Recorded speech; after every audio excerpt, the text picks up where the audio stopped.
La historia como horizonte de revelación, por Pablo Escobedo Garay. El ser humano es un ser histórico y tiene conciencia de la historicidad, es decir, de su historia. En cada ser humano está inscrito el pasado, que influye en el presente y ve hacia el futuro. Por lo tanto, es importante distinguir entre los hechos históricos y la historia. Por una parte, la historia es el conjunto de hechos objetivos narrables que suceden en el tiempo. Se refieren a los acontecimientos de la naturaleza y el mundo. Por ejemplo, la erupción de un volcán. En la historicidad, es el modo específico de existir del hombre y solo se encuentra en él. Implica el uso de su libertad. Es exclusiva del hombre. La historicidad habla de una responsabilidad del futuro, del hombre por el hombre.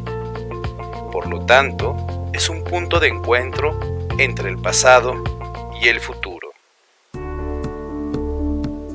La historia es un horizonte en la revelación. El Antiguo Testamento nos dice: el hombre es creado a imagen y semejanza de Dios. El último protagonista de la historia es Dios. Da el sentido último de la historia. Sin embargo, el hombre por libre elección rechaza a Dios. Lo vemos reflejado en el Génesis, cuando Adán y Eva comen del fruto del árbol. Por consiguiente, surge la historia de la salvación. Dios tiene un plan como protagonista último de la historia. En el Nuevo Testamento, Cristo es el verdadero y único Salvador. Él supone una nueva era en la historia. Es una respuesta definitiva al hombre, la respuesta ante la caída de Adán y Eva por la tentación. Cuando Dios se encarna en Jesucristo, es para que el hombre pueda identificar en la historia un modo de relacionarse y encontrarse con el Padre, que ama y perdona. Esto provoca una respuesta libre del hombre para con Dios. Es por ello que las Sagradas Escrituras enseñan a la humanidad en la historia. 1. Hay un inicio y hay un fin. 2. El protagonista es Dios. 3. Dios respeta la libertad del hombre y le cede el protagonismo de su devenir. 4. Hay una tensión entre el bien y el mal. Una responsabilidad social del hombre para con su hermano. Dios deja signos como guía en el camino de la salvación. En Jesús hace todo nuevo, para instaurar un reino nuevo, su reino, el reino de Dios.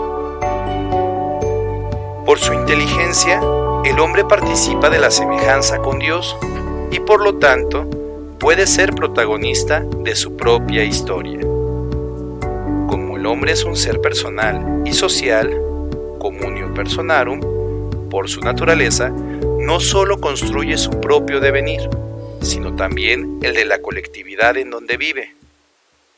La historia es uno de los atributos de la noción cristiana del hombre, porque genera una responsabilidad y necesidad de vigilar y escudriñar los signos de los tiempos. Por lo tanto, hay una tarea histórica del hombre, y esta consiste en la liberación del hombre. Tiene esencialmente una dimensión comunitaria y mundana. Tiene que realizarse junto con los demás hombres a través de la creación de un mundo humano. El futuro esconde posibilidades que el hombre no puede nunca conocer enteramente. Por lo tanto, el hombre ha de tomar las riendas de su propia existencia y orientarlas a un bien mayor, Dios. Para esto, la libertad es el lugar donde la situación se transforma en historia y donde el hombre asume fundamentalmente su responsabilidad frente al pasado y el futuro. El hombre ha de trabajar para construir un mundo digno para sí mismo y los demás en vistas de un mundo mejor. Esto es un camino de liberación. Este camino de liberación se llama Historia de la Salvación, la cual es la serie de acontecimientos temporales, conocidos a la luz de la fe, por los que Dios invita a la humanidad a la salvación, por los que la humanidad responde a esta vocación divina y que van preparando, por su mutua conexión, la salvación escatológica, es decir, la última salvación. En Cristo, el hombre es llamado a ser un hombre nuevo y a tener un mismo amor, un mismo espíritu y unos mismos sentimientos semejantes a Él. Esto es, descubrirse a sí mismo a través de Él por medio de las virtudes teologales: caridad, que es amor, fe y esperanza por lo que ha de venir. Cristo nos pide que nos relacionemos con Él tal como Él es, aceptando la gracia transformadora de su llamado a ver en Él lo invisible, a descubrir en Él lo escondido, a amar con un amor que no puede disponer de su término, ni conocerlo con conocimiento puramente humano. Solo se conoce a quien se ama. Viviendo por Él y en Él, todos hemos sido salvados.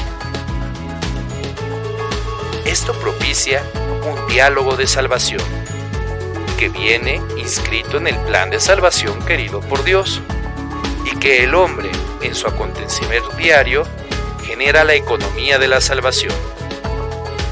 El hombre debe apropiarse el don de la salvación como salvación suya, solo en la entrega de amor a Cristo, que le interpela y llama.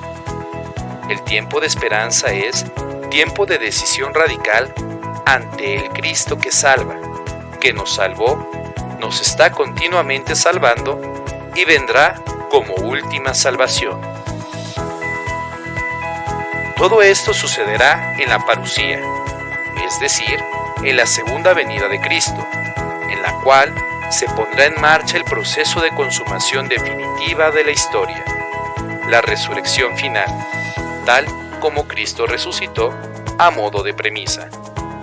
La parusía significa el fin de la historia.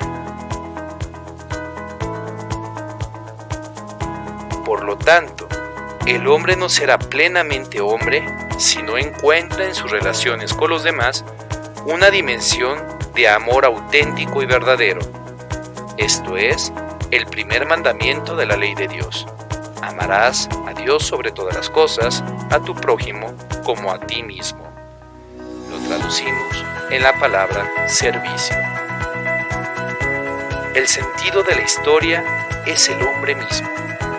Es por tanto la creación de una cultura humana o de un mundo humano en el que todos los seres puedan vivir más auténticamente su existencia humana.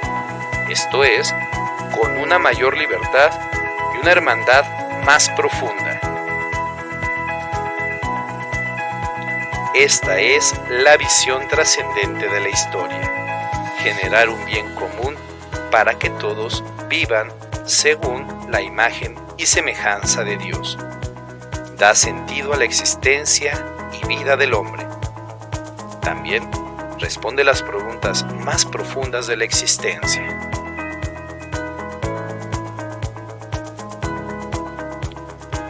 Trabajo presentado para la maestría en Ciencias de la Familia.